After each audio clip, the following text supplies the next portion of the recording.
Good morning, children. I welcome you all to this session of science. We are on to chemistry and we are still on the chapter atoms and molecules. And today we will be studying the most interesting part of this chapter, which is the mole concept.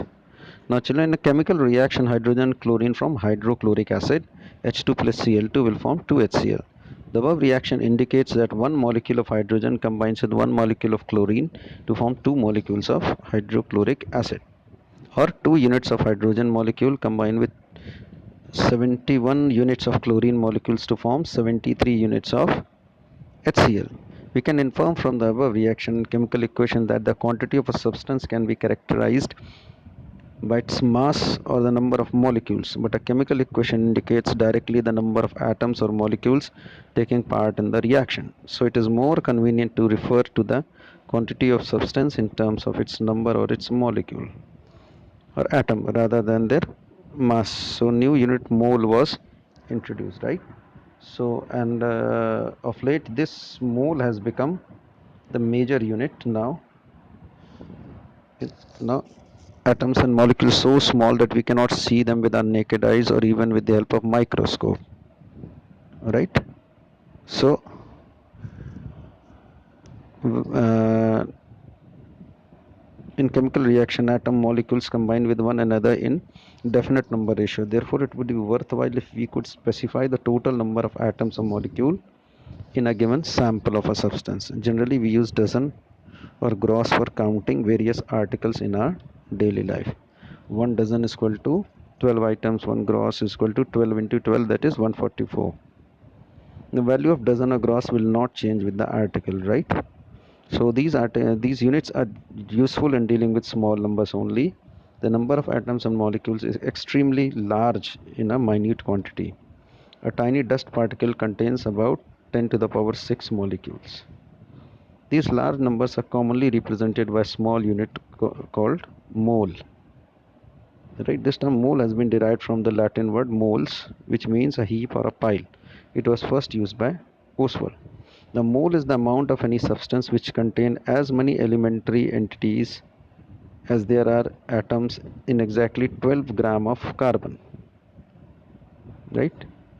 Now, firstly we should study about Avogadro's constant, which is in defining mole we can say that number of atoms in exactly 12 gram of carbon. This number has been experimentally determined and found to be equal to 6.022137 into 10 to the power 23.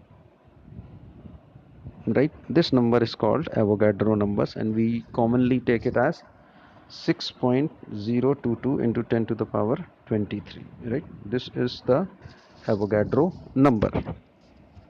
Right, so we can conclude that 1 mole of atom is equal to 6.023 in 10 to the power 23 atoms. 1 mole of ions is equal to 6.023 into 10 to the power 23 ions. 1 mole of molecules is equal to 6.023 into 10 to the power 23 molecules. Right, now molar mass, what it is, when one says 1 mole of carbon, it means 6.022 into 23 atoms of carbon 12, whose mass is exactly 12 gram. This mass is called the molar mass of carbon 12. The molar mass of any substance is the mass of the substance which contains Avogadro number of atoms. Avogadro number of atoms. See, that is 6.022 into 23. Right? The mass which contains this much of atoms will be the molar mass. Formula mass is calculated by adding the number of the atomic weight which is there in the formula. Right, now we come to the gram atomic mass. Gram atomic mass, or 1 gram atom, is the quantity of an element whose mass is in grams is numerically equal to atomic mass of that element. Right, number of gram atoms equal to mass in grams upon gram atomic weight and then gram molecular mass. Right, see children, this is the gram atomic mass, number of gram atoms and then molecular mass. Right, see here it is given how to calculate the number of gram atoms present in 12.69 gram of hydrogen. So mass in gram is 12.69 and then hydrogen is 1.008 is the gram atomic mass. We divide the two and the answer is 12.59.